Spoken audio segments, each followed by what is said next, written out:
అందరికీ వందనాలు తెలియజేస్తా ఉన్నాను. దేవుడు ఈరోజు నా కుటుంబంలో చేసినటువంటి గొప్ప మేలును బట్టి మనందరం కలిసి ఒక్కసారి దేవునికి స్తోత్రాలు చెల్లించుకున్నాం. కేవలం అది దేవుని కృప మాత్రమే. ఈరోజు ఆల్రెడీ నాన్నగారు చెప్పారు కదా, 4 మాటల గురించి ధ్యానం అయిపోయింది. 5వ మాట ఏంటి? దప్పికొనుచున్నాను. దప్పిక తీర్చినటువంటి దేవుడు ఏమంటున్నాడు? దప్పికొంటూ ఉన్నాడు. యెషయా గ్రంథం 55వ అధ్యాయం 1వ వచనం చూసినట్లయితే ఆయన యొక్క వాక్యం ఈ రీతిగా తెలియజేస్తా ఉంది. దప్పిక కొనువారులారా నీళ్ల యొద్దకు రండి అని దేవుడు ఆహ్వానిస్తూ ఉన్నాడు. ఎందుకని? దప్పిక తీరుస్తానని వాగ్దానం చేస్తా ఉన్నాడు. అందరికీ దప్పిక తీర్చగలిగిన సమర్థుడు ఎవరయ్యా అంటే యేసయ్య మాత్రమే. అందుకని హాగరు కళ్ళు తెరిచాడు. ఆయన ఆదికాండం 2వ అధ్యాయం 19వ వచనం చదవండి. హాగరు 2:22-19.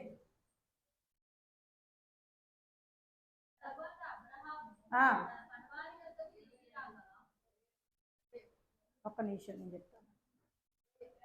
21:19 చూడండి. ఆమె కళ్ళు తెరిచినందున ఆమె నీళ్లు ఊట చూచి నీళ్లు నింపి ఆ చిన్నవాడికి త్రాగనిస్తా ఉంది. హాగరు దప్పిక తీర్చుటకు ఆమె కళ్ళు తెరిచి నీళ్ల ఊటను చూపించాడు దేవుడు. అదేవిధంగా ఐగుప్తులో ప్రజలు అరణ్య మార్గంలో నడుస్తూ ఉన్నప్పుడు సంఖ్యాకాండం 20వ అధ్యాయం 11వ వచనం చూడండి. అప్పుడు మోషే చెయ్యి ఎత్తి ఆ బండను కొట్టగా నీళ్లు సమృద్ధిగా ప్రవహించెను, సమాజమును పశువులను తాగారు అని చెప్తూ ఉన్నాడు. ఎంత ఆధిక్యత! నీళ్ళ లేని చోట నీళ్లను చూయించిన దేవుడు, నీళ్లను పుట్టించిన దేవుడు, జన సమూహానికి మొత్తానికి అరణ్య మార్గంలో వారు తాగుటకు సమస్తము, అక్కడున్న జనులు మొత్తము, సమాజము మొత్తము, పశువులు మొత్తము తాగుటకు నీళ్ళిచ్చిన దేవుడు, మారాను మధురంగా మార్చిన దేవుడు ఇప్పుడు దప్పికొంటూ ఉన్నాడు. ఎన్హా కొరే అంటే ఏంటి తెలుసా అసలు? అది ఎక్కడెక్కడ? ఎన్హా కొరే అంటే ఏంటంటే చూడండి, న్యాయాధిపతుల గ్రంథం 15వ అధ్యాయం 18వ వచనం.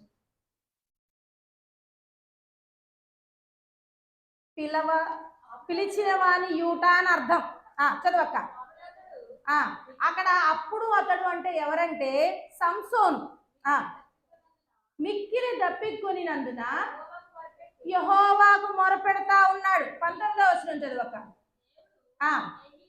లేహీలో ఉన్నటువంటి ఒక గోతెను చీల్చి దాని నుండి నీళ్లు బయలుదేర చేశాడు. ఆ నీళ్లు తాగినటువంటి సంసోను ప్రాణం ఏమైంది? తెప్పరిల్లి బ్రతికెను. కాబట్టి దానికి పేరు ఎల్హా కోరే అనగా కింద పుట్టినోట్లో ఉంటుంది చూడండి, పిలిచిన వాని యూట. ఆయన పిలిస్తే నీళ్లు ఉబుకుతాయి. ఆయన పిలిస్తే ఏం చేస్తాయి? నీళ్లు ఉబుకుతాయి. ఎడారి ప్రాంతంలో నీరు ఒయాసిస్ వస్తుంది. అలాంటి సమర్థుడైనటువంటి దేవుడు. కలుగగా అన్నప్పుడు కలిగినాయి, మాట ద్వారా పలుకగా వచ్చినాయి. అలాంటి దేవుడు ఏం చేస్తా ఉన్నాడు? ఇంకా ఏం చేస్తా ఉన్నాడు చూడండి, ఎంత శక్తిమంతుడో ఆయన మాట చూడండి. కీర్తన గ్రంథము 78వ అధ్యాయం 15-16 వచనాల్లో చూసినట్లయితే, అరణ్యములో ఆయనను బండను చీల్చి, ఎట్లా అంట? ఒక బండను చీల్చగా సముద్రమంత సంతృప్తిగా వారు నీళ్లు తాగనిచ్చారంట. బండలో నుండి ఆయన నీటి కాలువలను రప్పించెను, నది వలె నీళ్లను ప్రవహింపజేశాడు. ఒక బండలో నుంచి సముద్రమే కదిలొచ్చిందంట. నదులను ప్రవహింపచేశాడట, కాలువలను ప్రవహింపచేశాడట. ఇంకా 20వ వచనం కూడా చూడండి.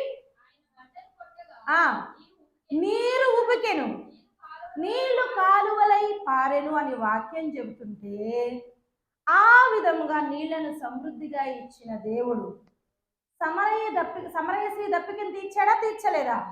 అటువంటి దేవుడు ఇప్పుడు ఏమంటున్నాడు? శిలువపై నేను దప్పిగొనుచున్నాను అంటున్నాడు. ఎందుకు ఈ దప్పిక? చూద్దాం ఏ రకాలుగా. యోహాను సువార్త 19వ అధ్యాయం 28వ వచనం కనుక చూసినట్లయితే, అటు తరువాత సమస్తమును అప్పటికి సమాప్తమైనదని యేసు ఎరిగి లేఖనములు నెరవేరునట్లు నేను దప్పిగొనుచున్నాను అన్నాడు. అంటే యేసు ప్రభు వారి పుట్టుక గురించి కానీ, జీవితం గురించి, శ్రమల గురించి, శిలువ మరణం గురించి, పునరుద్ధానం గురించి, అన్నిటి గురించి ముందుగానే ఏం చేయబడ్డాయి? లేఖనాలలో రాయబడ్డాయి. వాటిని ఆయన ఏం చేస్తా ఉన్నాడు? సంపూర్తి చేస్తా ఉన్నాడు. అందుకనే కదా సమస్తమును అప్పటికి సమాప్తమైనవి. అంటే ఆయన చేయవలసిన పని, ఈ లోకానికి వచ్చిన పని అప్పటికి అయ్యింది. కాబట్టి ఏం చేస్తున్నాడు అంటే, మొదటిగా చూసినట్లయితే ప్రవచనాలను నెరవేర్చాలనే దప్పిక కలిగి ఉన్నాడు ఆయన. అందుకనే కదా లూకాసు వార్త 4వ అధ్యాయం 16 నుంచి 21 వచనాల్లో యేసు ప్రభు వారు సమాజ మందిరంలో వెళ్ళినప్పుడు యెషయా గ్రంథం చదువుతూ ఉంటాడు. చదివినప్పుడు 21వ వచనం చివరిలో చూడరా, నేడు మీ వినికిడిలో ఈ లేఖనము నెరవేరెను అని చెప్తున్నాడు. అవునా కాదా? అంటే ఆయన లేఖనాలను నెరవేర్చాలనేటువంటి దప్పిక కలిగి ఉన్నాడు. మరి ఈ లేఖనం రాయబడి ఉందా? ఎక్కడుంది? కీర్తన గ్రంథం 22వ అధ్యాయం 15వ వచనం చూసినట్లయితే, నా బలము ఎండిపోయి చెల్ల పెంకులైతుంది, నా నాలుక నా దవడను అంటి ఉన్నది అంటున్నాడు. అంటే ఏంటి? ఉన్న సత్తువంతా ఇప్పుడు ఎండలో 1 గంట నడవని చూద్దాం, బాగుంటుంది కదా? గంట కొడొద్దా? 5 నిమిషాలేనా? అంటే దవడను అంటుకోవడం అంటే ఏంటంటే దప్పిక వేయటం, దాహం వేయటం, భరించలేకపోవటం. అందుకనే చెప్తా ఉన్నాడు. 69వ అధ్యాయం 21వ వచనం చూడండి.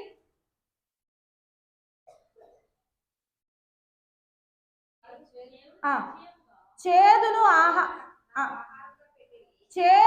ఆహారంగా పెట్టారు, నాకు దప్పికైనప్పుడు చిరకను త్రాగనిచ్చారు అన్న లేఖనాలను నెరవేర్చాలన్న దప్పిక ఆయనకున్నది.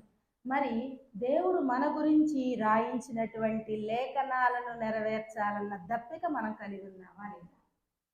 అంతటను అందరూ వారు మనస్సు పొందాలి, రక్షణలోనికి రావాలి, నిన్ను నీ కుటుంబానికి రక్షణలోకి నడిపించుకోవాలని దేవుని ఆశ, కోరిక. మరి ఆ దప్పిక మనం తీరుస్తున్నామా లేదా అన్నది మనం చూసుకోవాలి. రెండవదిగా చూసినట్లయితే శారీరక దప్పిక. ఎలా? యేసు ఇప్పుడు మానవులైనటువంటి మన రూపాన్ని ధరించుకొని పాపుల స్థానంలో బాధ అనుభవిస్తూ, శిక్ష అనుభవిస్తూ ఉన్నాడు కాబట్టి దప్పికొంటున్నాడు. ఇప్పుడే అనుకున్నాం, గంట అంటే గంట కూడా కాదు, 5 నిమిషాలు చాలు 4 గంటలు పెట్టేదని. చూడండి, హెబ్రీలకు రాసిన పత్రిక 2వ అధ్యాయము 14 నుంచి 15 వచనాలు కనుక చూసినట్లయితే,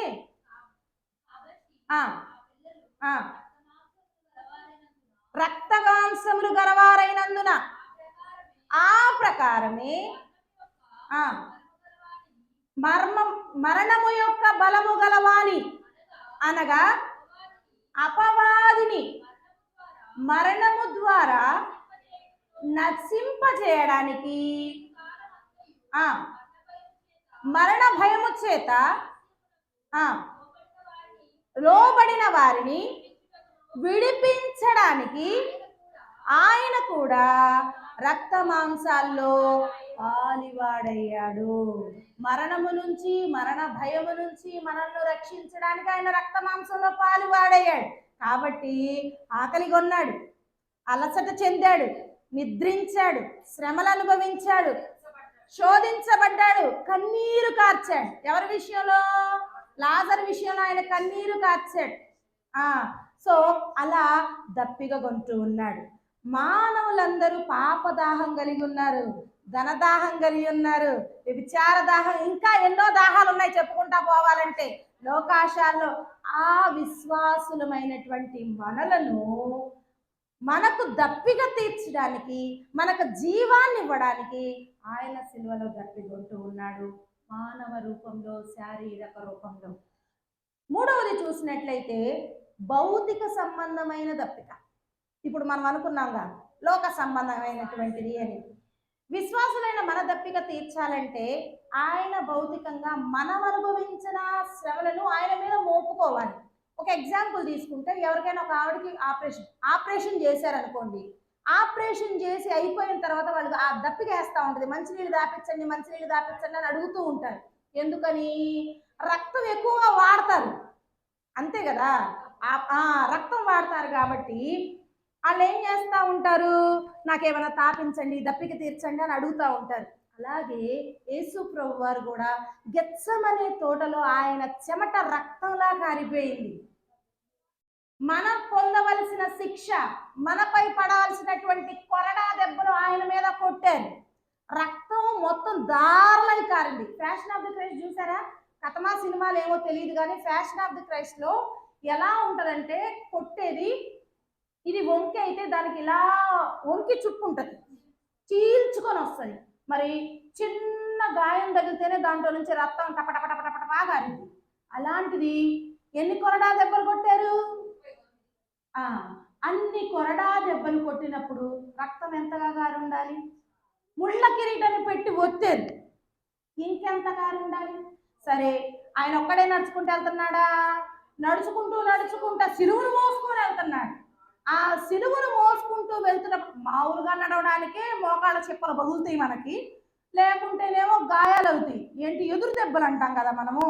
అలాంటిది ఆయన సిలువను మోసుకొని నడుస్తూ ఉంటే ఎన్ని ఎదురు దెబ్బలు దగ్గర ఉంటాయి? ఆ ఎదురు దెబ్బలకి ఎంత రక్తం గారుండాలి?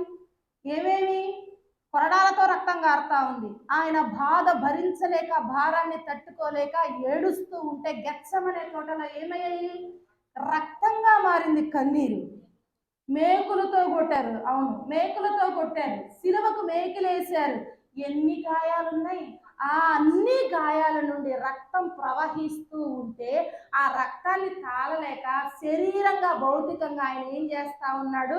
దప్పికొంటూ ఉన్నాను, నాకు దప్పిక ఇవ్వండి అంటున్నాడు. ఎందుకు ఈ దప్పిక? ప్రకటన గ్రంథం 22:17 కనుక చూసినట్లయితే ఎందుకయ్యా ఈ దప్పికొంటున్నాడు అంటే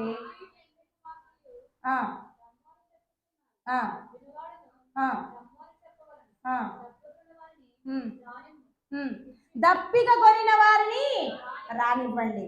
ఎందుకు అంటే ఇచ్చయించు వారిని జీవజలములను ఉచితముగా పుచ్చుకొననిమ్ము అని వాక్యం చెప్తుంది. ఇచ్చయించిన వారు అంటే ఏర్పరచుకున్నవారు, కోరుకున్నవారు. ఆయన కోరుకున్న వారు దప్పిక తీర్చబడాలి, వాళ్ళకి ఉచితంగా ఇయ్యాలి అంటే భౌతికంగా ఈయన నలగొట్టబడాలి. కాబట్టి ఈయన నలగొట్టబడి నా దప్పిక తీర్చడం ద్వారా నా బిడ్డల దప్పికను తీరుస్తున్నాను, వారికి నేను ఎలా ఇస్తానంటున్నాడు ఆయన? ఉచితంగా ఇస్తాను, జీవజలములను ఉచితంగా పుచ్చుకోవడానికి ఇస్తానని ఆయన యొక్క వాక్యం తెలియజేస్తా ఉంది. ఆ ధన్యతను మనకి ఇవ్వడానికి ఆయన దప్పికొంటూ ఉన్నాడు. అటువంటి దప్పికను దేవుడు మనకి తీర్చునుగాక. మూడు అయిపోయింది కదా. 1 లేఖనాలను నెరవేర్చాలనే దప్పిక, 2 శారీరక దప్పిక, 3 భౌతిక దప్పిక, 4 ఏంటంటే తండ్రి సహవాసమునకై దప్పికొంటూ ఉన్నాడు. ఎలా? 4వ మాటలో అంటాడు ఏమని? నా దేవా నా దేవా నా చెయ్యెందుకు విడిచావయ్యా అంటూ ఉన్నాడు. తండ్రి ఎడబాటును, తన సన్నిధిని తట్టుకోలేక సహవాసం కోరాలనే ఆత్మీయ దప్పిక కలిగి ఉన్నాడు. ఆత్మీయ దప్పిక. కోరాహు కుమారులు తెలుసా మీరు? ఆయన అంటాడు కదా, ఆయన వాక్యం మత్తయి సువార్త 5:6 అంటాడు దేవుని యొక్క వాక్యం, నీతి కొరకు ఆకలి దప్పులు గలవారు ధన్యులు. ఏం చేస్తారంట వారు? తృప్తిపరుస్తారు. 8వ కూడా చూడండి, హృదయ శుద్ధి గల వారు ధన్యులు, వారు దేవుని చూస్తారు. కాబట్టి హృదయ శుద్ధితో ఆయన ఏం చేస్తా ఉన్నాడు అంటే తండ్రిని చూడాలని, ఆయన సహవాసం కలిగి ఉండాలని ఏం చేస్తా ఉన్నాడంటే దప్పికొంటా ఉన్నాడు. కొరా కుమారులు చూడండి ఒకసారి 42:1 అయ్యా దుప్పి నీటి వాగుల కొరకు ఆశపడినట్లు దేవా నేను నీ కొరకు ఆశపడుతున్నానయ్యా అని అంటున్నాడు. మరి మనం ఎలాంటి దప్పిక కలిగి ఉన్నాం? మనం కూడా ఆశపడి ఉన్నామా? దుప్పి కలిగినట్టు ఆశ కలిగి ఉన్నామా?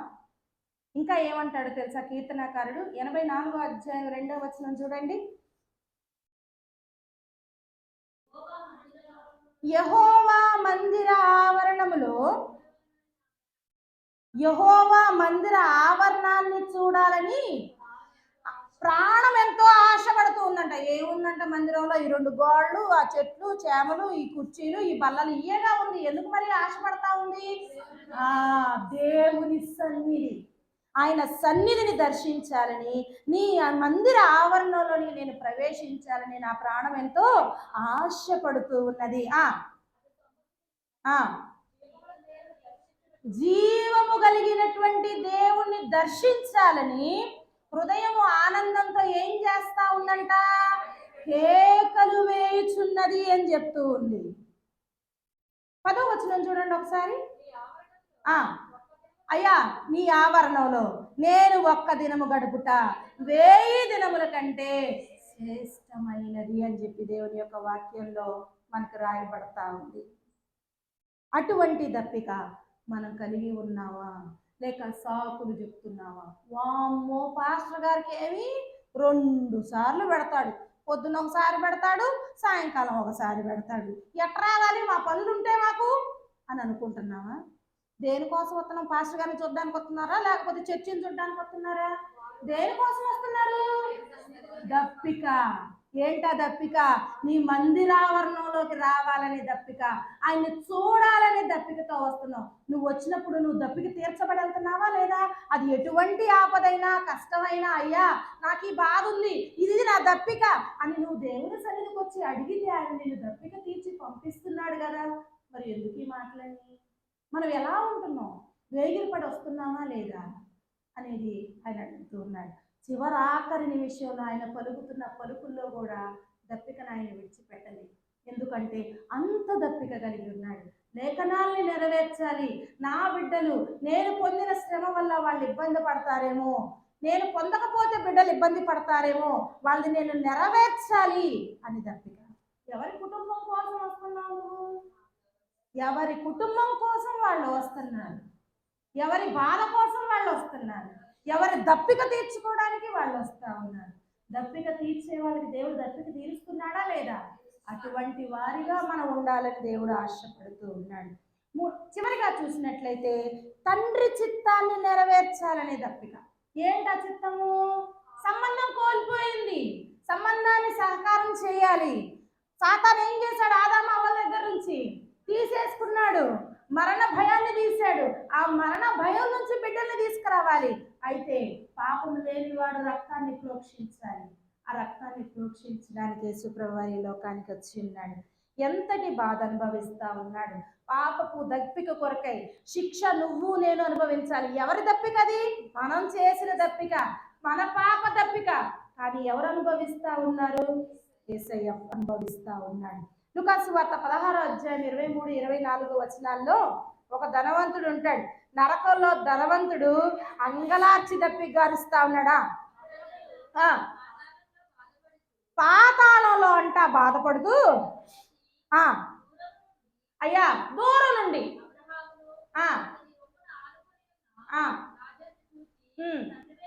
తండ్రివైన అబ్రహామా నా యందు కనికరపడయ్యా, నీళ్ళల్లో ముంచి నా నాలుకను చల్లార్చుటకు ఒక్క చుక్క చాలు అని బతిలాడుతా ఉన్నాడు. ఎంత భయంకరమైన వేదనతో కేక పెడుతూ ఉన్నాడో చూడండి. కానీ దప్పిక తీరిందా? అంటే అంత వేదన. అంటే అదేంటంటే అంతే అంటావా? ఏదైనా సరే దేవుని ఉపమాన రీతిగా చెప్పాడంటే 2 భావాల్లో కన్ఫామ్గా నిగూఢపరుస్తాడు. అందుకని దేవుని వాక్యము 2 అంచులు కలిగిన ఖడ్గం. ఒకటి ఆత్మీయ స్థితిగా ఉంటే, ఒకటి శారీరక స్థితి ఉంటుంది. ఎందుకంటే మీరు గమనించారో లేదో, ఎప్పుడైనా పొలాల్లో రైతులు, మనందరం రైతు బిడ్డలవేగా, ఒక్క చుక్క వర్షం పడితే బాగుండు అంటారు. ఒక చుక్కకే పొలం మొత్తం తడిసిపోద్దా? కానీ దాని ఉద్దేశం ఏంటి? ఒక్క చుక్కైనా పడినా ఆ భూమిలో నుంచి సారం బయటకు వస్తుందేమో అన్న ఆశ, ఫలిస్తుందేమో అన్న ఆశ. ఇక్కడ అదొకటి. రెండవది ఏంటంటే అడుగుతాడు, అయ్యా ఎవరినైనా పంపించు అని. రెండు రకాల దాహాలు అక్కడ ఉన్నాయి. రెండు రకాలుగా మనం ఆలోచించాలి. ఒక్క చుక్క చాలా విలువైనది. ఆ చుక్క పడితేనే కదా ఏదైనా జరగాల్సింది. ఏదైనా ఒక విషయం మనం నుంచి ప్రారంభం అవ్వాలి అన్నా మొదటి అడుగు పడితేనే, కొంచెంతోనే కదా మన జేబులో కానీ ఏదైనా వెళ్ళాలంటే ఫస్ట్ ఒకదానితోనే కదా స్టార్ట్ అయ్యేది. అందుకని ఒక్క చుక్క అనేది కుదిరితే ఎప్పుడైనా ఈ ఒక్క చుక్క మీద టాపిక్ తీసుకుంటాం, బాగుంటుంది. ఒకసారి చూద్దాం దేవుని చిత్తం అయితే. అలాగే ఇక్కడ ఏం చేస్తున్నాడు అంటే ఆ భయంకరమైనటువంటి స్థితి నా బిడ్డలకి రాకూడదు, అంత యాతన నాకు రాకూడదు, నేను ప్రేమించిన నా బిడ్డలు అక్కడికి వెళ్ళకూడదు అనే ఉద్దేశంతో ఆయన ఏం చేస్తా ఉన్నాడు అంటే దప్పికొంటూ ఉన్నాడు. మానవులైనటువంటి మనం పాపదాహం కలిగి ఉన్నాం. వ్యభిచార దాహం, ధనదాహం, అధికార దాహం, వ్యామోహ దాహం, సంపాదన అనే దాహంలో కొట్టుకు మిట్టాడిపోతా ఉన్నాం. సమరయ స్త్రీ విషయాన్ని చూడండి. ఆమె వ్యభిచార దాహం కలిగి ఉంది. 6 భర్తలు కూడా ఆమెను తృప్తిపరచలేకపోయారు. అలాంటి స్థితి ఉన్నటువంటి ఆమెను ఆయన రక్షించాక ఆమె దప్పిక తీర్చాడు. చూడండి యోహాను సువార్త 6:35 ఒకసారి చదవండి. అందుకు యేసు వారితో ఇట్లా అన్నాడు. ఏమంటున్నాడు? జీవాహారము నేనే, నా యొద్దకు వచ్చువాడు ఏ మాత్రము ఆకలి కొనడు, నా యందు విశ్వసించువాడు దప్పిక కొనడు. అంటే ఆయన దప్పిక లేని రాజ్యంలోనికి వారసులుగా ఉండాలి అని దేవుని యొక్క వాక్యం చెప్తుంది. అది గుర్తించిన మూర్ఖులు ఏం చేస్తా ఉన్నారు? ఆయనకి చిరకనందిస్తా ఉన్నారు. చేదైన చిరక. ఎన్ని 5 మాటలు చెప్పాను నేను, ఇంకా చాలా ఉన్నాయి మనం మాట్లాడుకుంటూ పోతే, కానీ సమయమే లేదు కాబట్టి ఈ 5తో ముగిస్తా ఉన్నాను. దేవుడు ఏం చేస్తా ఉన్నాడు? ప్రవచనాలను నెరవేర్చాలని దప్పిక కలిగి ఉన్నాడు. మనం అనుభవించవలసిన బాధని శారీరకంగా ఆయన అనుభవిస్తా ఉన్నాడు. ఇంకా మూడోది ఏంటిది? భౌతిక పరమైనటువంటి శ్రమను దప్పికను ఆయన కలిగి ఉన్నాడు. 4వది ఏంటి? తండ్రి సహవాసములకై దప్పిక కలిగి ఉన్నాడు. 5వదిగా తండ్రి చిత్తాన్ని నెరవేర్చాలని దప్పిక కలిగి సమాప్తమైనదని ఆయన దప్పికొంటా ఉంటే వీళ్ళు ఏం చేస్తా ఉన్నారు? చేదు చిరకనిస్తా ఉన్నారు. కానీ సమరయ శ్రీ దేవుని యొక్క దప్పికను తీర్చి, అవునా కాదా? ఎలా? తన కొండను వదిలిపెట్టి ఆత్మీయ కొండను పట్టుకుంది. సమరయ పట్టణానికి దేవుణ్ణి తీసుకొచ్చేటువంటి స్త్రీగా మారింది. సమరయ పట్టణస్థులు దేవుని దగ్గరకు నడిపించి అనేకులకు రక్షణగా మారింది. ఇప్పటికైనా సరే ఈ లోక దప్పిక మానకపోతే ధనవంతుల్లాగా నువ్వు నేను అగ్నిగుండంలో ఉండాల్సిందే, వేదన పడవలసిందే, కేకలు పెట్టవలసినది. అయితే యేసు ప్రభు వారి కేకను విని లోబడి మార్చుకుంటూ యేసయ్య యొక్క విజయంలో పాలు పొందుకుంటే నీకు దప్పిక లేని రాజ్యం సొంతమవుతుందని దేవుని యొక్క వాక్యం తెలియజేస్తా ఉంది. ఈ కడవరి కాలంలో మనం ఎలాంటి దప్పిక కలిగి ఉండాలి? కోరాహు కుమారులు దేవుని సన్నిధికి రావాలని ఏ విధంగా అయితే ఆశపడి దప్పిక కొని ఉన్నారో ఆ విధమైనటువంటి దప్పిక మనం కనుక్కోవాలి. మనం దప్పి కొనాలి కూడా. ఎందుకంటే కాలము బహు సమీపముగా ఉన్నది. జల్లెడేస్తున్నాడు. ఎందుకంట? గోధుమలను గురుగులను వేరు చేస్తా ఉన్నాడు. నువ్వు విశ్వాసిగా అవిశ్వాసిగా, నువ్వు ఏ సైడ్ ఉన్నావు, ఏ విధంగా ఉన్నావు అనేది సాతాను జల్లిస్తున్నప్పుడు నువ్వు జల్లించకడకుండా ఉండాలి అంటే దేవుని సన్నిధిలోకి రావాలి. అదే నీకు రక్షణ, అదే నీకు ప్రొటెక్షన్. ఎందుకంటే ఇక్కడ నీ సహోదరులు ఉన్నారు నీ కొరకు ప్రార్థన చేయడానికి, నీ సహోదరి ఉంది నీ కొరకు కన్నీటి ప్రార్థన చేయడానికి, నీ ఆత్మీయ తండ్రి ఉన్నాడు నీ కొరకు మొరపెట్టడానికి. నీవు రాకుండా వెళ్ళిపోతే, రాకుండా ఉంటే ఒక 10 నిమిషాలు, ఒక గంట, మేము ఒక 4 గంటలు ప్రిపేర్ అవుతామేమో. దేవుడు మాట ఇచ్చిన దాన్ని బట్టి మనందరం కలిసి ప్రార్థన చేస్తే, ఏకీభవించి ప్రార్థన ఎంత గొప్ప అద్భుతాన్ని చేస్తుంది. నీవు జల్లించబడకుండా ఉండాలి అంటే నీలో దప్పికను దేవుడు చూడాలి. ఆ దప్పిక మనం కలిగి ఉన్నావా లేదా అన్న దేవుడు చూసిన దాన్ని బట్టే మనకు బహుమానాలు ఉంటాయి. అటువంటి దప్పిక మనం కలిగి ఉండాలి. మత్తయి సువార్త చూడండి 25 అధ్యాయం 34-35 వచనాలలో కుడివైపున ఉన్న వారిని చూచి నా తండ్రి చేత ఆశీర్వదించబడిన వారలారా రండి, లోకము పుట్టినది మొదలుకొని మీ కొరకు సిద్ధపరచబడినటువంటి రాజ్యాన్ని మీరు స్వతంత్రించుకొనండి. ఆకలి కొన్నా మీరు నాకు భోజనం పెట్టారు, దప్పికి కొన్నాను మీరు నాకు దాహాన్ని ఇచ్చారు, కాబట్టి మీరేం చేయాలి అంటే ఆశీర్వదించాడు. నీ కొరకు నేను ఒక సిద్ధాన్ని ఏర్పాటు చేశాను, రాజ్యాన్ని సిద్ధపరిచాను, ఆ రాజ్యాన్ని స్వతంత్రించుకున్నాడు. 41-42 చదువునానా? అప్పుడు ఆయన ఇప్పుడు కుడివైపు ఉన్న వాళ్ళ పని అయిపోయింది, ఎడం వైపు ఉన్న వాళ్ళ పని వైపుకి వస్తున్నాడు. ఏమంటున్నాడు? ఫస్ట్ వాళ్ళని ఏమన్నాడు? ఆశీర్వదించబడిన వారులారా అన్నారు. ఆకలి కొంటే అన్నం పెట్టారు, దాహంగా ఉంటే దప్పిక తీర్చారు. వాళ్ళకి దప్పిక ఉంది, దప్పిక తీర్చబడ్డారు, అందుకే రాజ్యాన్ని స్వతంత్రించుకున్నారు. ఇటువైపు ఉన్న వాళ్ళని ఏమంటున్నారంటే శపించబడిన వారలారా, మీరు నాకు ఆకలి తీర్చలేదు, మీరు నా దప్పిక తీర్చలేదు, మీరు దప్పిక కలిగలేదు, కాబట్టి నిత్య నరకాగ్నిలోనికి, కాలుచున్న అగ్నిలోనికి పోతారు అని అంటున్నాడు. మరి మనం ఎట్టున్నాం? ఎడం వైపు ఉన్నామా, కుడి వైపు ఉన్నామా? నా వైపు ఎడం ఇల్లు అనుకో, వాళ్ళకి కుడిదేగా, నాకు కుడిదే. అంటే నా వైపు నుంచి నీ వైపు నుంచి చూస్తే ఎడమను కుడిలు కాదు, ఇది నాది ఎడం, మీ ఎడం చూపించండి ఒకసారి, ఉల్టా ఉంది. నాది కుడి, మీ కుడేది ఇది. అంటే వ్యతిరేకంగా ఉన్నావు. నీ ఎడమా నా ఎడమా, నీ కుడి నా కుడి చెల్లదు. మరి ఎవరి ఎడమా ఎవరి కుడి కావాలి? సర్వశక్తుడైనటువంటి దేవుడు ఎడమ వైపున నీవు ఉన్నావా? సర్వశక్తుడైనటువంటి దేవుడు కుడి వైపున నీవు ఉన్నావా? ఎక్కడ నీవు ఉన్నావు ఒక్కసారి ఆలోచించుకో. ఏ దప్పిక నీవు కలిగి ఉన్నావు ఒకసారి ఆలోచించుకో. దేవుడు నీ కొరకు దప్పికొంటూ ఉన్నాడు సిలువలో. అటువంటి దప్పిక, అంత దప్పికొని ఆయన ప్రాణాన్ని సైతం ఆయన పొట్టలో పొడిస్తేనంట రక్తంతో పాటు నీళ్లు కూడా బయటకు వచ్చాయంట. నీళ్ళు ఎప్పుడు వస్తాయో తెలుసా? సైన్స్ స్టూడెంట్స్ ఎవరైనా ఉన్నారా? రక్తం మొత్తం కారి పూర్తిగా పోయిన తర్వాత నీరు బయటకు వస్తుంది. గాయమైనప్పుడు మీకు పైన చీమి లాగా వస్తుంది, వాటర్ వస్తుంది. ఫస్ట్ రక్తం అంతా వెళ్ళిపోయిన తర్వాత చీమి ఫామ్ అవుతుంది, అంటే అక్కడ వచ్చే రక్తం ఇంకా అక్కడతో అయిపోయిందని అర్థం. నీ కొరకు నా కొరకు తన రక్తాన్నంతా దారపోసాడు. నేను ఎందుకు రావాలి అంటున్నాము? నాకెందుకయ్యా 2 సార్లు ఎందుకు? మేము మాకు ఇది చాలు. కానీ ఆశీర్వాదాలు మాత్రం 2 రెట్లు కావాలి. 2 రెట్లు కాదు, 100 దంతలు, 30 దంతలు, 60 దంతలు, 100 దంతలు కావాలి. 2 సార్లు మాత్రం దేవుని సన్నిధికి రాలేము, ఆయన మొరపెట్టాలి. ఇద్దరు వచ్చినా చెబుతానన్న. ఫస్ట్ రోజు నేను సన్నిధిలోకి వచ్చినప్పుడు వాక్యం చెప్పేటప్పుడు ఇద్దరేనా? ఇద్దరం స్టార్ట్ చేసిన. దేవుడు ఎంతగా అభివృద్ధి పరిచాడు, అందుని బట్టి దేవునికి వందనాలు. ఇక్కడ ఉన్న వాళ్ళందరూ దేవుని దప్పిక కలిగి వచ్చారు, ఆయన సన్నిధికి రావాలనే దప్పికతో వచ్చారు.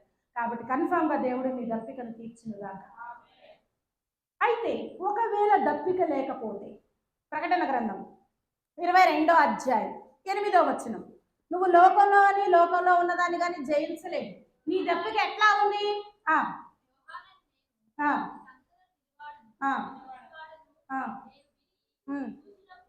21:8 చదువురా.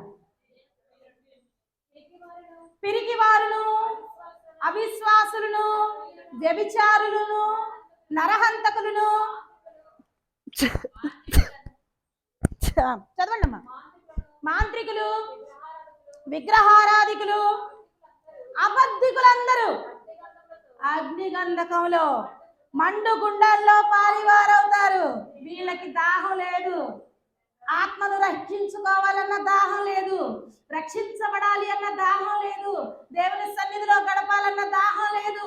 అలాంటి వారు పిరికోళ్ళు అవుతారు, పిసినారులు అవుతారు, అవిశ్వాసులు అవుతారు, నరహంతకులు అవుతారు. వాళ్ళ కొరకు దేవుడు ఏం చేసి ఉంచాడంట? అగ్నిగంధకం. ఒకసారి ఊహించుకోండి, మామూలుగా అగ్ని పడితేనే వామ్మో అంటాం, అగ్ని గంధకాలే ఉంటాయంట. ఊహించుకోండి. అంతెందుకు సరితక్కంటుంది చూడు, ఇక్కడ ఎండలోనే నిలబడలేకపోతున్నామని. అలాంటి వేదనకరమైన స్థితిలో నుంచి నీవు మార్చబడాలి, నిన్ను మార్చాలి అని ఆయన తప్పికుంటూ ఉన్నాడు. ఏమంటున్నాడో చూడండి, 6వ వచనం చదవమ్మా. నాతో అంటున్నాడు, ఎవరితో మనతోనే అంటున్నాడేమో చూడండి. నేనే అల్ఫా ఒమేగా అనగా ఆదిను అంతమునై ఉన్న దేవుడను నేనే. నేను నీతో చెప్తున్నా. దప్పిగొను వారికి జీవ జలపు బుగ్గలోని జలాన్ని నేను ఉచితంగా అనుగ్రహిస్తా ఉన్నాను. వినండి, ఏమంటున్నానంటే అల్ఫా ఒమేగా నేనే, ఆది అంతము అయినటువంటి నేనే చెప్తున్నాను మీతో. ఏం చెప్తున్నాను? నీకు జీవ జలపు బుగ్గలోని నీళ్లను నేను తాగనిస్తాను ఉచితంగా. నువ్వేం పే చేయాల్సిన అవసరం లేదు, నీకు ఉచితంగా నేను ఇస్తాను. జయించువాడు నేను అతనికి దేవుణ్ణి ఉంటా, అతడు నా కుమార్. ఎంత ధన్యత ఇస్తున్నాడండి. దాహం లేకుండా మనిషి బతకలేడు, తాగకుండా మనిషి బతకలేడు, తిండి లేకుండా అయినా 3 రోజులైనా బతకొచ్చు, కానీ దాహాన్ని తీర్చుకోకుండా మనిషి బతకలేడు. అలాంటి దాహమే లేకుండా నిత్య జీవము ఉబికిడి నీటిని మనకి ఇస్తానంటున్నాడు. నువ్వు నా కుమారుడు అవుతావు, నేను నీ తండ్రిని అవుతానంటున్నాను. అయితే మనం దప్పిక కలిగి ఉండాలి, దేవుని సన్నిధికి రావాలనే దప్పిక కలిగి ఉండాలి, నీ తోటి వారిని సన్నిధికి తీసుకురావాలనే దప్పిక కలిగి ఉండాలి. రక్షణ నీ కుటుంబం, నీకు ఒక్కడికి వస్తే సరిపోద్దా? టికెట్ అందరికి వద్దా? ఇప్పుడు మనందరం ఒక కుటుంబం అంతా కలిసి బస్సులో ప్రయాణం చేస్తా ఉన్నాను, నేను తీసుకున్నాను. ఇప్పుడు సరితక్కే ఉందనుకో, సరితక్క కిషోర్ మామ ఇద్దరు తీసుకున్నారు, టికెట్ తీసుకున్నారు. మేమిద్దరం తీసుకున్నాక బ్లెస్సీనాను శ్యాంబాబును పంపించండి అంటే కండక్టర్ పంపిస్తాడా? ఎందుకు పంపించడు? ఎవరి టికెట్ వాళ్ళది. ఏందండి కండక్టర్ గారు మీరు ఇట్ట మాట్లాడుతున్నారు? నేను మా ఆయన తీసుకున్నాంగా, మా ఇద్దరు పిల్లల్ని పంపించండి అని సరితక్క వాదన వేసుకుంది అనుకో, అమ్మో చూసారులే కానీ నువ్వను మీ అబ్బాయి మీ అమ్మాయి నీ కొడుకు అందరు కలిసి బస్సు దిగండి అమ్మా అంటాడు. ఎందుకంటే ఎవరి రక్షణ వారిది. రక్షణ తీసుకోవాలి, దేవుని సన్నిధిలో ఉండాలి, నాటబడాలి, వేరు కట్టబడాలి అన్న దప్పిక నీలో ఉంటే దప్పికొనిన తండ్రి నీకు జీవజలాలు ఇస్తానంటున్నాడు. అటువంటి జీవజలాలు ఇక్కడ కూడి వచ్చిన ప్రతి ఒక్కరికిను, మరి ముఖ్యంగా ఈరోజు అర్పణ అర్పిస్తున్నటువంటి జయమ్మ గారి కుటుంబానికి దేవుడు అనుగ్రహించును గాక, దేవుడి మాటలు ఆశీర్వదించి దీవించును గాక.